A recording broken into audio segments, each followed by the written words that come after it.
forgotten feast.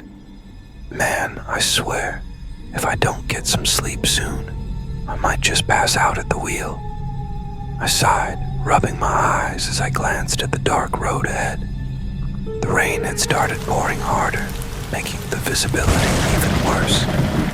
Babe just pulled over at the next stop. I think I saw a sign for a restaurant and lodge a few miles back, Lisa, my girlfriend, said, stretching her arms in the passenger seat. Yeah, I saw it too.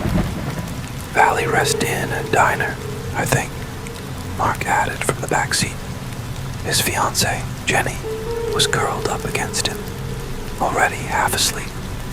As if on cue, the headlights illuminated an old wooden sign swaying in the wind. Valley Rest Inn and Diner, 1 mile ahead. Without hesitation, I turned the wheel and followed the narrow road leading into the woods. The place seemed oddly hidden, like it wasn't meant to be found so easily. The building itself was aged, a large Victorian-style house with a wraparound porch. The neon sign above flickered, casting a dim red glow that read, "Open." The parking lot was empty, except for one old truck that looked like it hadn't moved in years. This place is giving me some serious wrong turn vibes, Mark muttered as he stepped out, shaking his head. Come on, dude. It's probably just old-fashioned. At least it's open, I said, pushing the door open. A small bell jingled, echoing strangely in the quiet space. Inside, the restaurant was straight out of a different era. Red vinyl booths, a long counter with stools, and a classic jukebox in the corner.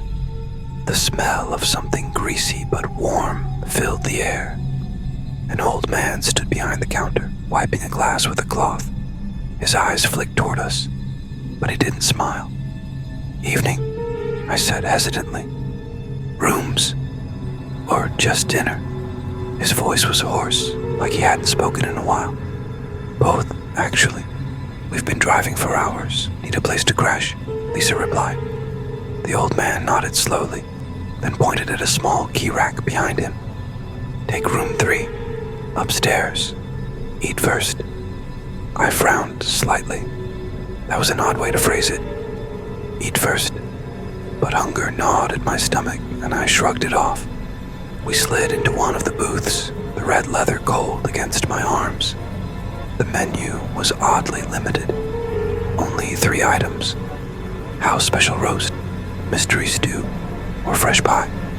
That's weird, Jenny said, finally waking up and glancing at the menu. No drinks, no appetizers. Maybe it's just a small town thing, Lisa offered. Let's just get the roast. A few minutes later, the old man returned with 4 plates. The meat was dark, glistening under the dim yellow lights. It smelled rich, almost too rich, like something overwhelmingly savory. Mark was the first to take a bite. He chewed slowly, then swallowed, nodding. Not bad. Kinda gamey, though. Lisa and Jenny hesitated before following suit. I stared at my plate, the meat's texture looking off somehow. I finally took a bite, and a strange warmth spread through my mouth, tingling like a subtle electric shock. What kind of meat is this? I asked. The old man just looked at me, his expression unreadable. Local. Special. Something about his tone sent a shiver down my spine.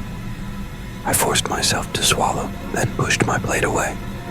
I think I'm just too tired to eat.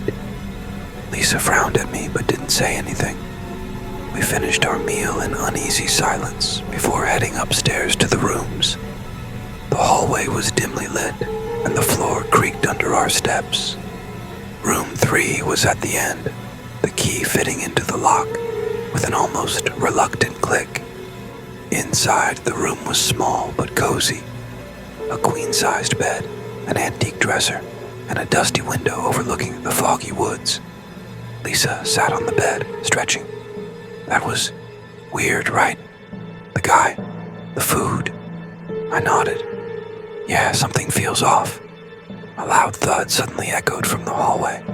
Then, scraping, like furniture being dragged. I swung the door open, peering outside. The hallway was empty. "Did you hear that?" I asked Lisa. She nodded, her eyes wide. "Maybe it's Mark and Jenny." I stepped into the hallway, moving toward their room. I knocked softly. "Hey guys." No answer. I knocked again, harder this time. Still nothing. My pulse quickened as I tried the doorknob. It turned easily, swinging open to reveal an empty room.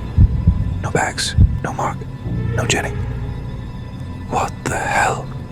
Lisa whispered behind me, gripping my arm. My heartbeat thundered in my ears as we stepped inside. The sheets were rumpled, as if someone had been lying there only moments ago. The only thing out of place was a single note left on the nightstand. "Eat first." Lisa gasped, stepping back. "We have to go. Now." We turned and bolted down the stairs, my mind racing. The restaurant was silent, too silent. The old man was gone. The front door was locked. Then from the kitchen I heard it, a low whispering, a slithering sound, and then the unmistakable scrape of a knife against a cutting board. Lisa grabbed my arm, trembling. That meat. It wasn't. Oh my God. I swallowed hard. My stomach twisted in horror. Then a shadow moved in the kitchen doorway, and the old man stepped out, his hands covered in something dark, something wet. "More guests always come," he said, a slow grin stretching across his face. "People always get tired. People always need to eat."